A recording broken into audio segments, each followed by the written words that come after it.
Hope you guys are having a wonderful day. My name is Dr. Boyce Watkins, and welcome to drboycetv.com, the home for intelligent Black people.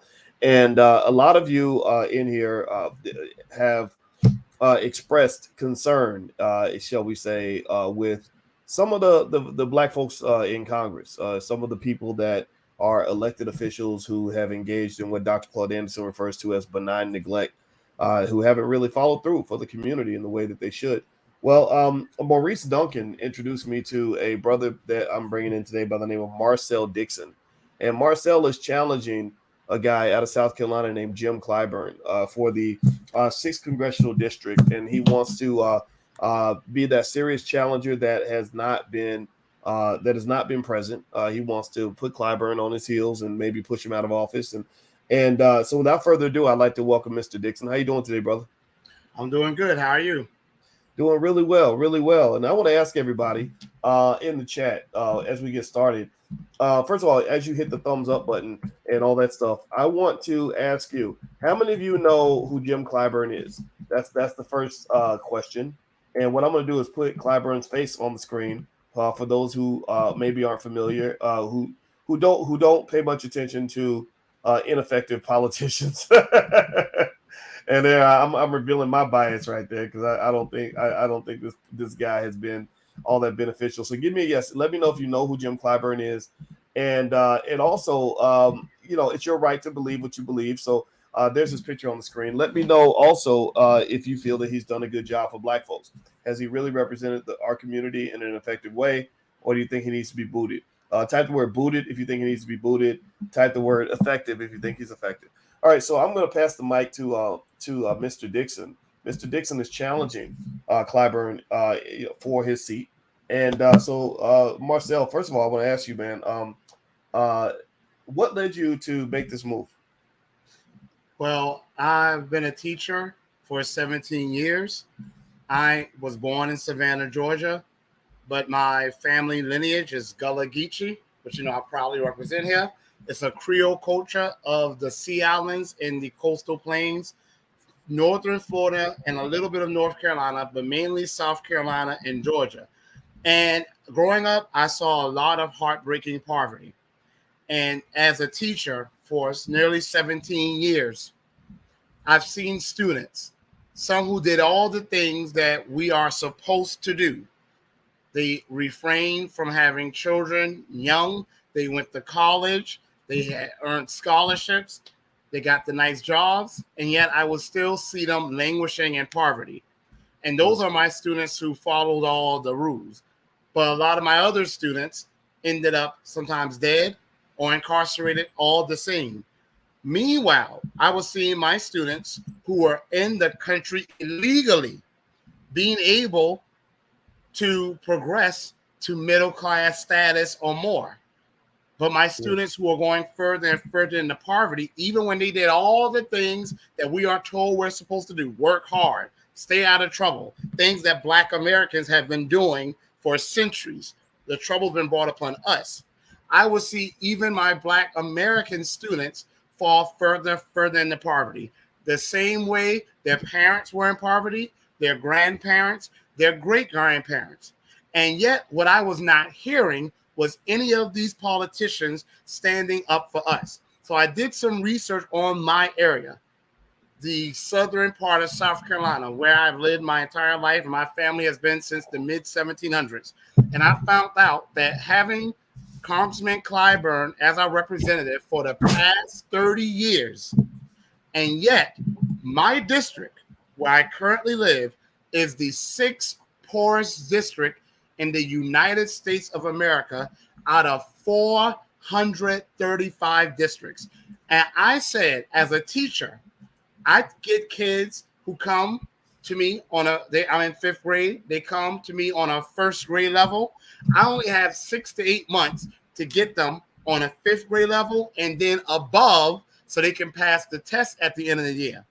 If I had 30 years to teach my students how to read, and you come back to me, and after 30 years, that child still cannot read, you cannot in good faith say I am an effective teacher. Likewise, Clyburn has had 30 years to do something about the poverty in his majority black district, and he has not. It's not that he has failed to do so. He has not even tried. So my district deserves better. And most of all, my people, Black Americans, descendants of American slaves, deserves better as well. And I didn't see anyone standing up to do right by us. So I said, my mother's always said, you have to be the person you want to see. So that's what I'm doing. All right, everybody. In case you're wondering who I'm speaking with Mr. Marcel Dixon. Marcel is running. He's running for the seat in the. You said the sixth congressional district. He's actually challenging Jim Clyburn, which has raised a lot of eyebrows. And I decided I want everybody to know I don't really interview politicians that much. I rarely do that. I made the exception because a lot of you. And you all are who matters more than I do. A lot of you have expressed concerns about Clyburn, the Congressional Black Caucus. We read books every week. We have a book club, Marcel, and we read Powernomics. And in Powernomics by Dr. Claude Anderson, he talks about the ineffectiveness of many of our Black politicians. The fact that there are many things that our community needs, struggles our community has, and that these politicians do not show up for Black people. And a lot of people feel this way. When I do surveys on the platform, the majority of the Black respondents say, man, these politicians ain't worth a nickel. In fact, let's do it in the chat right now. Quick exercise. Yes or no, yes or no, yes or no. How many of y'all feel that Clyburn and the gang in D.C. are really representing your interests? How many of you feel that that Black people are prioritized, that we're getting the attention that we deserve, the support we deserve? Give me a yes or no in the chat. So, Marcel, I want to ask you this. Tell us some more things about the first we'll start with who you're challenging. We'll start with Clyburn and tell me areas, some other areas where you feel that he's not putting the needs of the people in the district at the top of the priority list. Well, one area is land ownership. Black Americans, and when I say Black Americans, just to give further context, everyone, I'm not talking about Black immigrants and their children. I'm talking about those of us who are the descendants of those who built this nation and were emancipated at the end of the Civil War. I just want to be very clear about that. Let's talk about land ownership. Black Americans with no wealth going through daily anti-Black terrorism at the hands of the American government, we were able to amass 16 million acres of property by the time we got to 1910. From 1910 to 1997, we have had 97% of that land stolen from us. Now, I'm Gullah Geechee. For those who don't know, that means I'm the descendant of rice-growing Africans from different parts of the continent, mainly what is now Angola, Democratic Republic of Congo, Cameroon, Congo, Mali, Senegal, Gambia, and southern Nigeria, who are experts at growing rice, irrigation, medicine, and blacksmithing. Okay? We're known for being coastal people. We've had hundreds of thousands of our coastal property stolen from us through a system called heirs property, where a family member who owned property was not able to, in the case of Black Americans, to leave a will. So as a result, no one can ever get equity or wealth from that land. You can just share it with family members. The most you can do often is put a mobile home on it, and that is it. What used to happen is usually a wealthy white person would buy a share of a family member. Sometimes they will be forced by violence, and then go to a corrupt judge, usually a white corrupt judge, and buy out all the other family members' share of the property for much lower. Sometimes you have as much as 80 acres sell for as little as $2,000. That's the way they were ripping off Black families. Black Americans have lost 15 million acres of property of the 16 million acres of land we've gotten. And South Carolina is ground zero for that. Yet I look through Clyburn's legislative record. You will not find one piece of legislation he has written to do anything about Black land laws. However, what you will find is that in 1993, when Clyburn first took office, he wrote a bill for a group of Native Americans called the Catawba Native Americans. I want y'all to remember them. Catawba, you could look them up. They are on the border of South Carolina and North Carolina. What you need to know about the Catawba is only very little of them, only 3,000 of them now. So in 1993, it was probably just a few hundreds of them.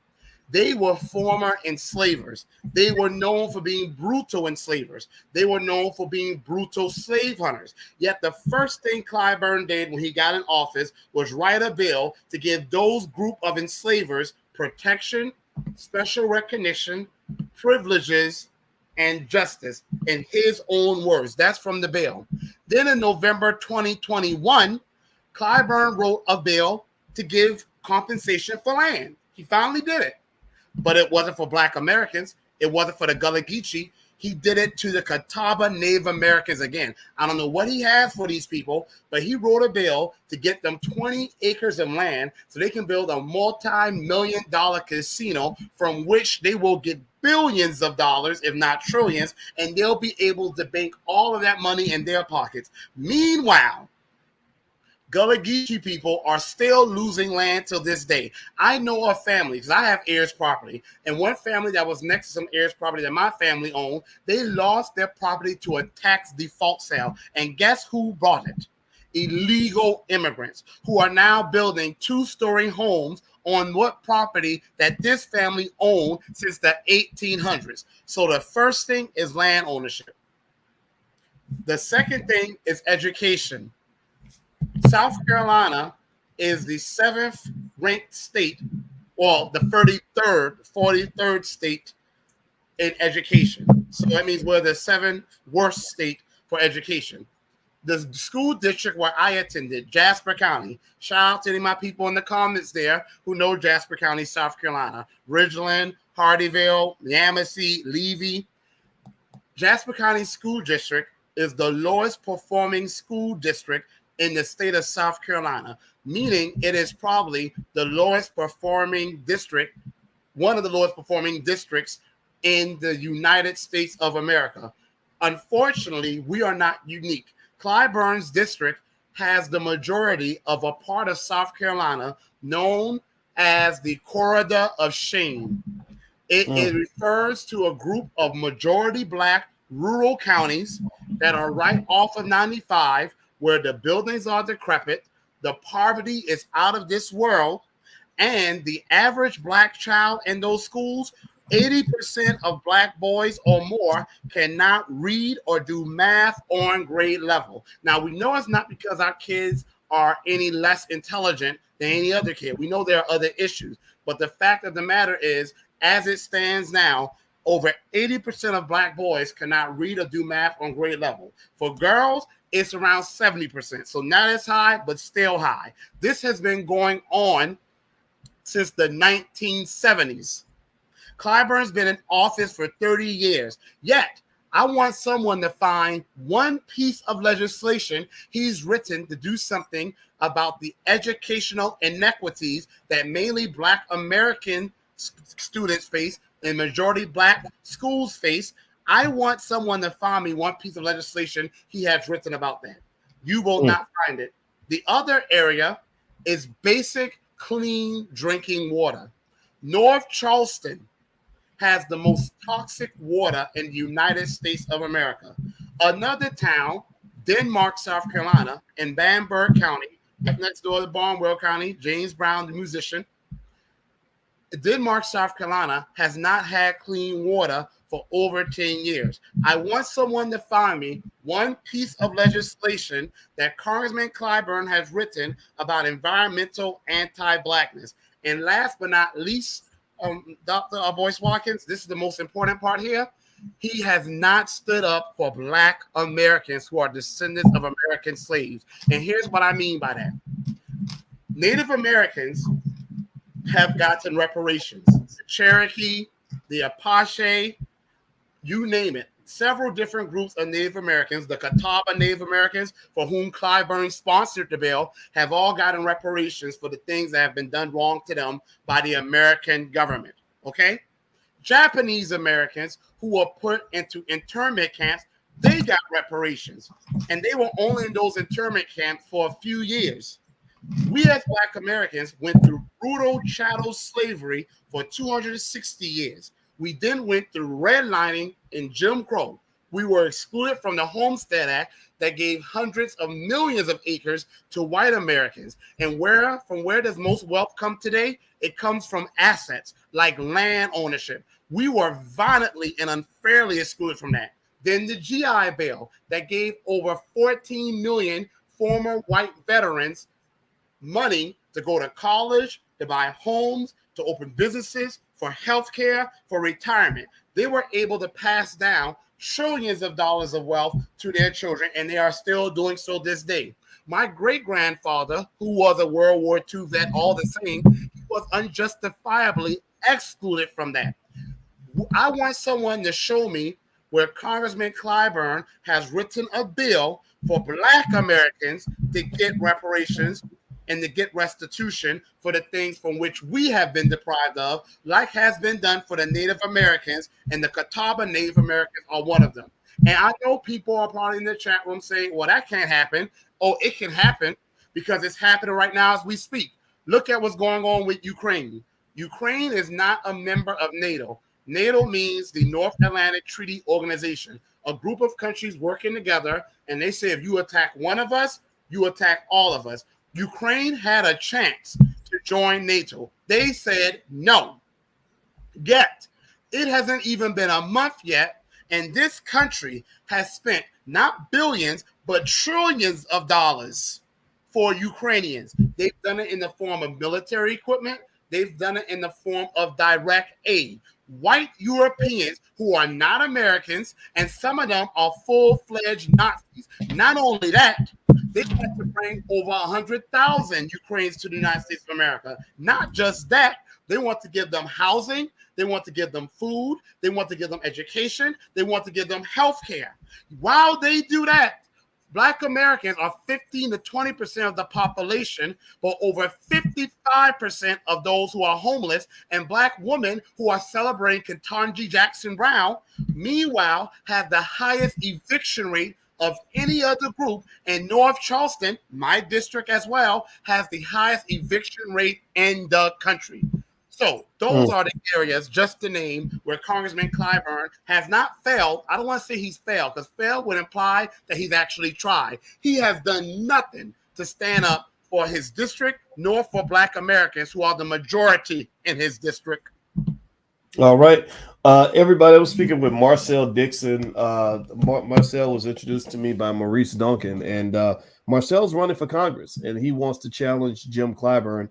And as you know, politics involves a lot of money, which I'm going to ask you about that, Marcel. That'll be my last question, and also about your vision as well once you get elected. And so I put the donation link right there on the screen. I'm actually also going to share it directly in the chat as Marcel is responding to the question. Before we move on, could everybody do me a quick favor and hit the thumbs up button? Thumbs up, thumbs up, thumbs up. Share this video. Share it with people that identify with your beliefs. Share it with others who can benefit from knowing about the alternatives that are out there. Politics is all about power. Let's show our power. Show your power by using your voice and making sure that Clyburn and everybody else just knows that we're not going to be second fiddle. We're not going to be pushed to the back of the bus. We're not going to get crushed and ignored. We're going to stand up, be strong, and make our voice heard. So if you agree with what this brother's saying, don't just clap. Don't just give a fire emoji. Let's take that next step and actually engage in action. What is your action going to be? You could make a donation. That is an option. Or you could at least share this video and make sure, use your platform. Because I can only imagine, Marcel, that because Clyburn has been so entrenched, I would imagine the local media has pretty much acted like you don't even exist. They probably erased your birth certificate. Like there is no, we've never heard of Marcel Dixon. There is no, he is not a real human being, or and then the propaganda comes. Well, we heard Marcel's a Nazi and Marcel is that. We know that. So I'd like to hear about the dirty tricks that have been played. You did a good job of addressing these key issues: land ownership, education, drinking water, and the neglect of our people, basically of descendants of slaves, and reparations. So tell us about that experience and how that's felt going into the ugly arena of politics, where one, it seems like it just takes so much money to run, and two, you're dealing with such dirty tricks and lies and people that just don't want you to exist. Can you kind of speak to that? Well, one thing is I told people from the beginning, and I knew when I signed up that my life was never going to be the same. I knew that, first of all, I have no skeletons in my closet. I'm very authentic. I'm very transparent about who I am, what I've done. I'm a take no nonsense type person. In the classroom, I'm rough as hell with my students because I love them. I push them. And of course, I had a few parents, usually white women, who complain about me. White men, not so much. Usually white women who complain about me because they don't feel, usually some of them, not all, but a lot of them, it's nothing about me being so tough. It's just that they don't feel a black man should be talking to a white child that way, even though it was okay for them to sell our kids off and feed them to alligators. So I knew that was going to happen. I am a very sexual person, and I'm very out there with my sexuality. I don't give a damn. I don't shy away from that. So I was like, Clyburn, whatever you want to do, bring it. But I said, he may try to assassinate my character. He's going to have to, because he can't win on his record. He can't run and win on his record. So all he can do is go after me. But I'm not afraid of that because I know that I am Gullah Geechee. And all Black Americans have fought, but Gullah Geechee people, we are known for being warriors. We were known for fighting battles even when we knew we would not win. Sometimes we fought battles just because the battles were worth being fought. So my attitude is, whatever he's going to throw at me, let him throw it at me. Because if my reputation is the only thing that I have to lose, I know my ancestors that came before me gave up a lot more. So that's one. Two, Clyburn is not as popular as we think he is. What he is comfortable. And what my people have become is comfortable. A flea circus, all you do is take fleas, you put them in a box, and you put a lid on it. And the fleas try to get out. After a while, when the fleas can't get out, they stop trying. That is how we have become as Black Americans. So it's not that people here so much love Clyburn. It's that he's been the only option they've had. If you have shrimp and grits for breakfast, and then you have shrimp and grits for breakfast, then the only thing you're going to have is shrimp and grits for breakfast. Clyburn has been the only option people have had. And because of that, he's been reelected. I am now going out here letting people know that not only do you have an option, you have a good option. We don't have to vote for the lesser of two evils. We can vote for the best of all the options, which is going to be a good option. And last but not least, yes, money. Of course, I don't have Clyburn's money. The man's been in office for 30 years. He's done nothing for his district. Anybody wants to argue with me, don't argue with me. Just go ahead, pull up his record and argue with that. Because I'm not saying this because I don't like him. I'm saying this because that's what the data shows. He has the sixth poorest district in the United States of America. If you want to defend that, have at it. He hasn't done anything in office for 30 years. So obviously, he's been able to amass a lot of money. He has like $3 million to spend on his campaign funds. He hasn't really attacked me yet because he knows once he does that, he legitimizes me, which I am legitimate, but other people will find out about me. He'll actually be helping me.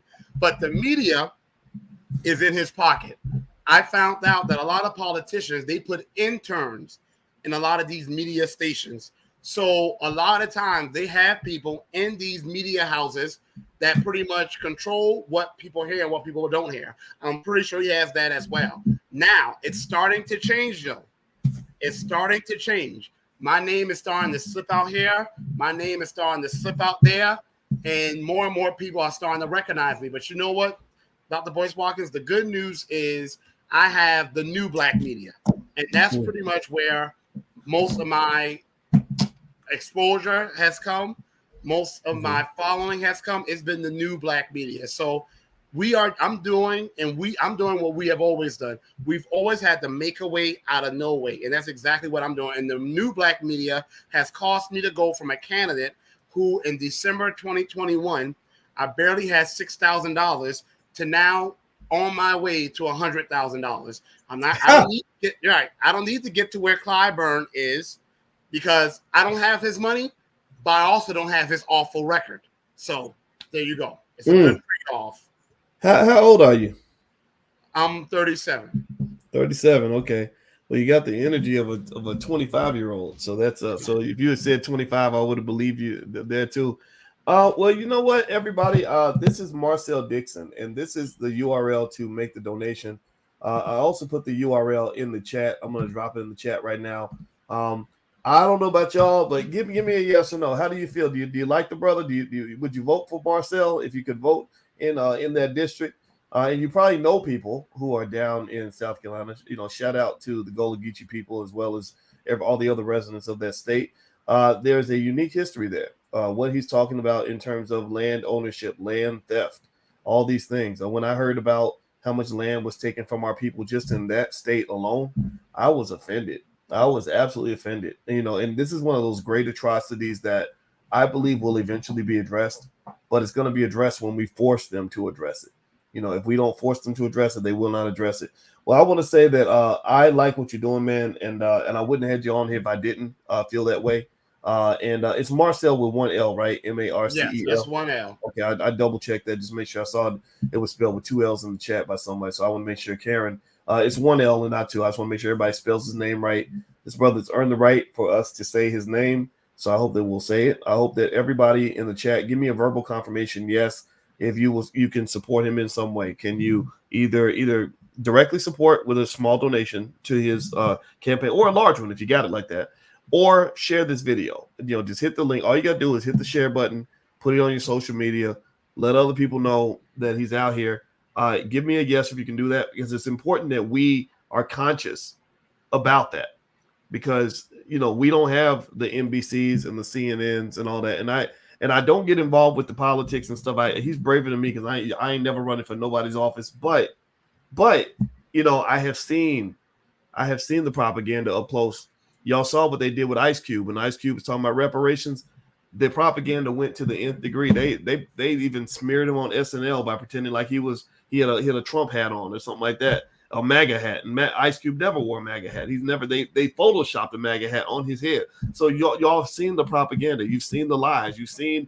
I'll give you all another example, and then I'm gonna say I'll greet my brother goodbye. My mother-in-law just got here, man, so I gotta go spend time with her. But I remember even when during the elections, I would have people come back and tell me, you know, like maybe rappers or whatever, they would go on an urban radio station and they would literally tell them, you cannot mention any candidate other than the primary Democratic candidate. Like if it was in that particular contest, it was Hillary Clinton. They said, you cannot mention Bernie Sanders and you cannot mention the Republicans. If you mention either another party or if you mention another candidate other than Hillary, we will shut the interview down immediately. This is what's happening in your urban neighborhoods, and this is how they're controlling you. They're controlling your access to information, which is basically making you a slave. So I'm not going to ever tell y'all what party you should support.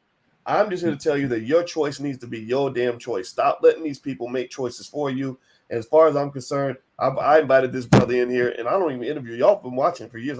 We don't bring politicians on here that much. I interviewed this brother because y'all know Clyburn. His time is up, you know. So maybe this is the man who can lead us there. So, brother, do you have any final parting words you'd like to share? A vision or anything you'd like to share that we can walk away with? I do. I want to be very brief. One, if you want to support me, please do. Like I said, I can't match Clyburn's money, and I'm not going to try to. I don't have his money, but like I said, I also don't have his 30-year record of failure and neglect. So any donations you can make, it helps me keep my commercials playing, keep my advertisements in the newspaper, keep my advertisements on the radio. It helps me to pay my now growing much larger street team. Some are volunteers, but some who work around the clock, they would want to do it for free if they could, but they can't. I have to pay them. Donations let me pay my treasurer. And y'all, the new black media, I think I am probably, if dare I say, a candidate that when we win, I will probably be the candidate that's probably gotten the most donations, like almost all of them, from just other black Americans. A purely black American funded candidate. I want to say it only takes one person to stand up and fight. When the Native Americans got their settlements, that was because of usually one person in Congress standing up. When the Japanese Americans got reparations, it was just two senators who stood up for them. So it doesn't usually take a large number. I hope I'm not the only one, but if so, I'll be honored to be the only one, hopefully the first of many in this modern day Congress to stand up for black Americans to get the reparations that we should have had a long time ago. And I want y'all to help me get there, please. And yes, I use Twitter, Marcel for supportcongress.com. The digit form, not the word, the digit. Well, I'm gonna tell you what. That was a great way to end the conversation, man. And I'm gonna put that donation page up here, and everybody, I'm gonna put the link in the chat where you can go and support the brother. And I'm gonna tell you, man, I what you said about the Gullah Geechee people being fighters. I would not mind having a couple of folks from your community fighting for us in Congress. 'Cause I know y'all ain't gonna back down for nothing, and those are the kinds we of will fighters not. we need. There we go. And also I want to acknowledge Black Mama in the chat. Thank you for your donation to the platform. She also donated to your campaign. God bless you, Black Mama. Yes, and Judy McLeod as well. Thank you. And so everybody, I put the link in the chat. Again, if you don't have any resources right now, you don't want to donate, I get it. Or if you don't agree, if you know, we have an open-minded platform here, freedom of speech. If you don't, if this does not resonate with you, that's fine too. But if it does resonate, I would like for you to do something to support. So that means either go there and make a donation or share this video. All right, guys. Well, we're about to get on out of here. God bless you. Thank you so much, and a good. Thank you for having me. Yeah, absolutely, man. Best of luck to you, Marcel. Thank you to Maurice Duncan for introducing me. He put you on my radar. I looked you up, and I was super impressed. I saw another interview. I said, okay, this is going to be a great conversation. And also, everybody, by the way, just a reminder that you guys know me and my wife will be in Chicago on the 15th. So if you'd like to learn more about that event, feel free to go to boycewatkins.com, click on events. We'll also be at the Essence Music Fest right next door for 3 straight days. So if y'all want to see us at the Essence, just click on events and go ahead and lock it in. And we'll be doing 3 days of deep dive Black wealth training that will change your life forever. So take care, everybody. God bless you. Have a great day. And thank you again. Take care. All right, my brother. Take care now. Bye-bye.